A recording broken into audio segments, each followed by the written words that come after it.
नमस्कार, आप देख रहे हैं एनसीआर करंट न्यूज़ और मैं कुणाल सिंह। आपको बता दें कि यूपी की योगी आदित्यनाथ सरकार में अपराध और अपराधियों पर नकेल तो कसी गई है, इसमें कोई शक नहीं। पर यूपी में अभी भी कुछ ऐसे तत्व हैं जो लोगों को परेशान करने से बाज नहीं आ रहे हैं।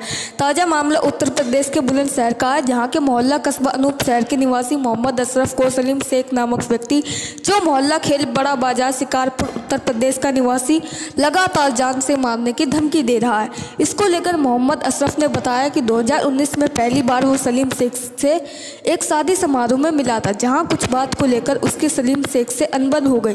पीड़ित मोहम्मद अशरफ ने प्रेस कॉन्फ्रेंस कर मीडिया को क्या क्या बताया, सुनिए हमारे संवाददाता एसके सागर की रिपोर्ट। जी द्वारा उसमें मेरे साक्ष्यों को छुपा गया और अवैध वसूली के सीईओ साहब ने आदेश करे थे उसमें विवेचना में शामिल करने के लिए। उन्होंने इस न्यू ओपन गैंग के वो भी साक्षी हटा दिए। अब जो है उसके बाद भी मेरे केस के बाद इन्होंने 2 वारदात और कर दी। एक 307 का केस करा इस गैंग के सदस्यों ने, जिसकी थाने में एफआईआर दर्ज है। उसके बाद एक 452 में करा है।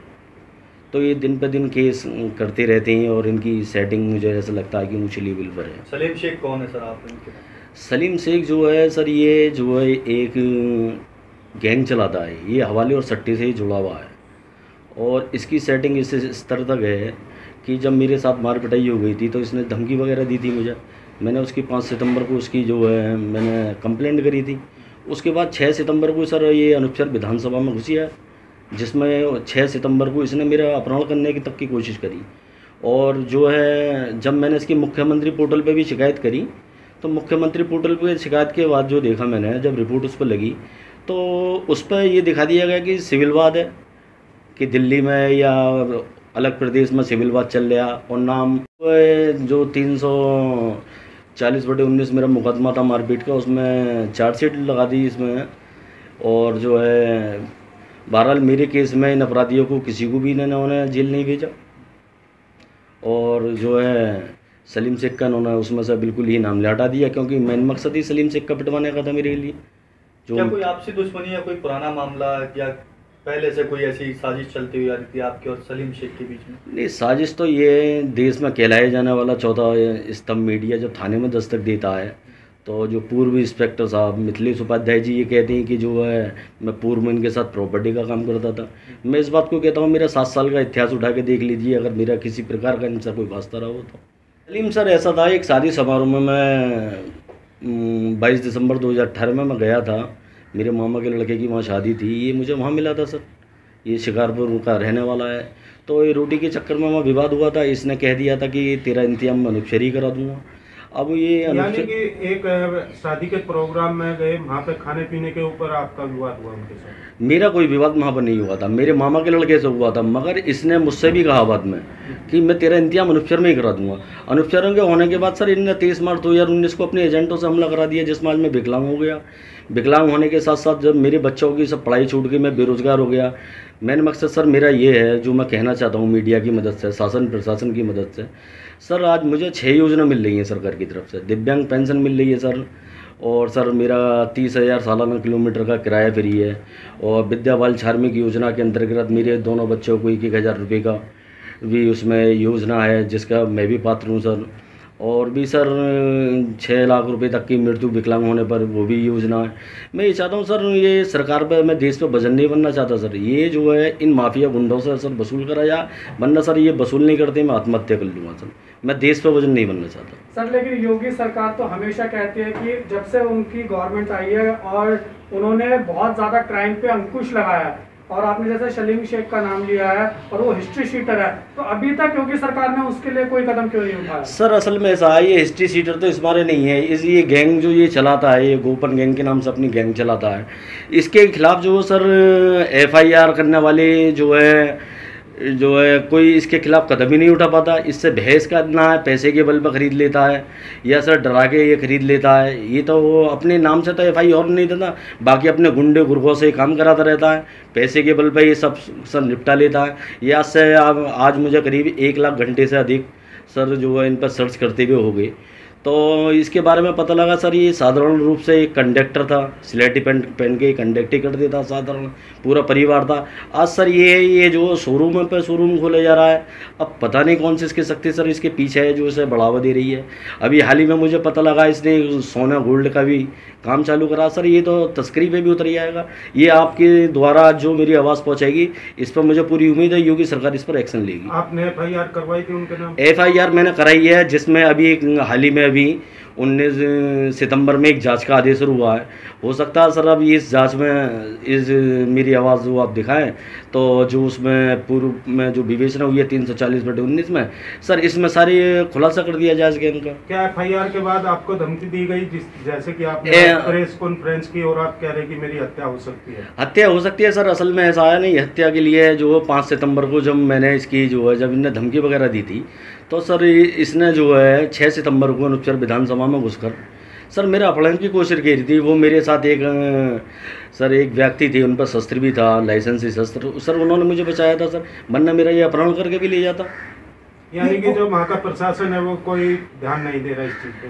प्रशासन सर ध्यान तो देता है, मगर सर ऐसा है ट्रांसफ़र होते रहते हैं, फिर नया विवेचक आता है, नए इंस्पेक्टर साहब आते हैं। ये नहीं, जिस तरह कह रहे कि आपको काफ़ी योजनाएं मिलती है, आपके बच्चों को भी मिलती है, मगर जिस तरह आपको धमकी दी जा रही, मगर प्रशासन उसमें क्या ढीला रवैया आजमा रहा है? हाँ, ढीला तो रवैया सर माना ही जाएगा, मगर सर मेरी एक जो है SSP साहब के माध्यम से सर जिला जज महोदय के यहाँ सर मेरा एक प्रार्थना पत्र गया हुआ 30 नवंबर को। तो सर उसमें भी सुनवाई होती है, जिसमें कि हमें विकलांगता होने पर 2 लाख रुपए की क्षति दी जाती है सर।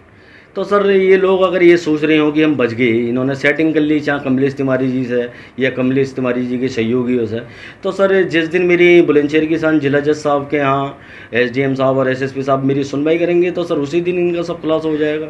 सब मुझ पर साक्ष्य हैं। ये बुलंदशहर लोकसभा में मेरी आवाज़ दबाना चाहती हैं, मगर इनकी औकात इतनी नहीं कि ये मेरी देश में दबा सकें। आपकी उससे साठ गांठ क्या रही, आप ये तो बता दो मीडिया को। आपको ही धमकी क्यों दे रहा है, वो दूसरों को क्यों नहीं दे रहा? आपकी उससे क्या साठ गांठ? सर कौन कौन धमकी दे रहे हैं? ये जो है सलीम शेख ने मुझे जो धमकी दी सर, ऐसा ना इसने मुझ पर प्रेशर जो है, इसने मुझे कॉल भी करी थी एक बार कि मुकदमा तू वापस ले ले। आपका इसका मतलब आपका नंबर उनके पास था, उनका नंबर आपके इसके पास जो था, इसका एजेंट मतलब आपकी जान पहचान गहरी रही है ना कहीं कहीं। इसके जो एजेंट हैं जिन्होंने मुझे मारा था, इसने दबाव के बतौर मुकदमा वापस लेने के लिए मुझ पर कॉल करी थी। क्या इससे पहले आप क्या काम करते थे? इससे पहले सर मेरा ये बैटरी वगैरह का ही काम था मेरा। बैटरी आपके काम के इन्होंने मुझसे रंगदारी वगैरह भी ली थी सर। मेरी नई शादी हुई थी, नए बच्चे थे, मैंने इन्हें रंगदारी भी दे दी थी। कोई शिकायत मेरी गलती तो मैंने यही है सर। इन्होंने जो इसने सलीम शेख ने मुझे जो है जान से मारने वगैरह की धमकी दी थी शादी समारोह में, ये इससे पहले मैंने इन्हें रंगदारी दे दी थी। नहीं, रंगदारी आपने किस चीज़ के? सर इन्होंने मुझे जान से मारने की धमकी दी थी, तेरा हम काम बर्बाद कर देंगे और ये कर देंगे अगर तू नहीं देगा। सर मैंने अपनी दहशत में सर इस गैंग को मैंने अपनी रंगदारी भी दे दी थी। और जो सर इसने फिर जो है ये दोबारा मुझे इसने सलीम ने जब धमकी दी, तो सर मुझे पता भी नहीं था इनके आपस में संबंध है। मगर जब इन्होंने मारपीट हो गई और सलीम शेख ने जब मुझे कॉल करी मुकदमे को वापस लेने का, तो मुझे जब पता लगा कि ये इसके एजेंट है। मुझे तो पता ही कब शुरू हुआ सर? ये पहली बार कब दिया है? 27 मार्च 2019 को सर ये घटना हुई थी मेरे साथ, ये जब से शुरू हुआ था सर। जाते जाते सरकार को क्या कहना चाहेंगे? जाते जाते तो ये सर सरकार तो बढ़िया चल रही है, गुंडा को ख़त्म करने वाली सरकार है सर। मगर ये सर इसमें यही है, कोई भी राजनीतिक आदमी इसमें राजनीति न करे। और प्रशासन के लिए भी कोई मैं ऐसा नहीं कहना चाहूँगा, और शासन पे भी कोई उंगली ना उठाए, क्योंकि काम कराना तो मुझ पर आता है। प्रशासन से क्या मदद की गुहार? प्रशासन से मदद यही है सर, इन गुंडे माफियाओं के जो मुझ पर एविडेंस हैं वो कार्रवाई करें, और सर गैर कानूनी इनकी जो संपत्ति है देश हित में जब्त कराएं। और प्रशासन अगर चाहेगा तो मैं शिकार अपनी लोकसभा बुलंदशहर से सर इनके खिलाफ एविडेंस भी दे सकता हूँ, जो है प्रार्थना पत्र वगैरह, या ये एफिडेविट लेते हैं जिन लोगों को इन्होंने सताया है, अवैध वसूली करी है या रंगदारी। ऐसा नहीं है कि सलीम शेख के और कारनामे नहीं होंगे। हाल ही में भी इसका अभी एक भाई 1,96,000 रुपये के अवैध रुपये के साथ लॉकडाउन में अभी गिरफ्तार हुए हैं 19 लोग शिकारपुर से। प्रशासन तो काम कर रहा है। आपने जो FIR कराई है उसकी कॉपी या क्या क्या प्रूफ है, आप ये बात बोल किस बेस पर रही हैं? मेरे पास तो ये जो सब प्रूफ हैं, आप देखना चाहो तो मैं आपको दिखाने के लिए दिखाइए जरा।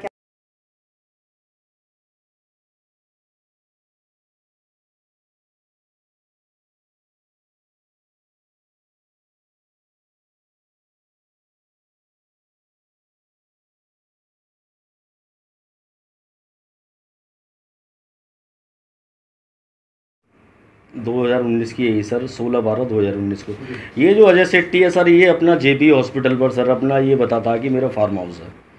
अब सर वहाँ जाकर मैंने जब देखा, वहाँ पर सर थोड़ी मैंने जानकारी लेना चाहिए, तो वो उजड़ ज़मीन और बिना लेंटर वाला सर उसका जो फार्म हाउस है, तो पता लगा अड्डा है, और सर इसने अपने परिवार और सर ग्राम समाज की ज़मीन पर न कब्जा कर रखा है वहाँ पर।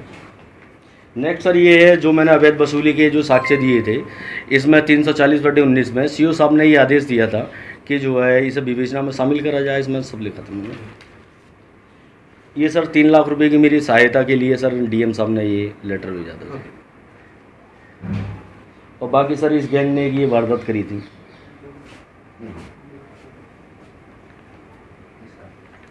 एक ही है सर। ठीक है सर।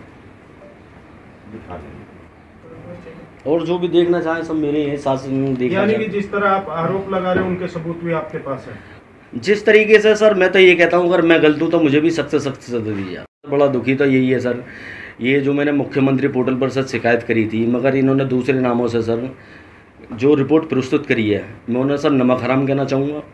क्योंकि सर ये सरकार का नमक खाती हैं, सरकार का नमक मैं भी खाता हूँ पेंशन के रूप में और राशन के रूप में। तो मेरी मौत के जिम्मेदार ये नमक हराम होंगे, और जो अजय सेट्टी और ये सलीम शेख को मेन माना जा सकता है। ठीक है, thank you sir. NCR current news को सब्सक्राइब करें और नोटिफिकेशन सबसे पहले पाने के लिए दबाएं बेल आइकॉन।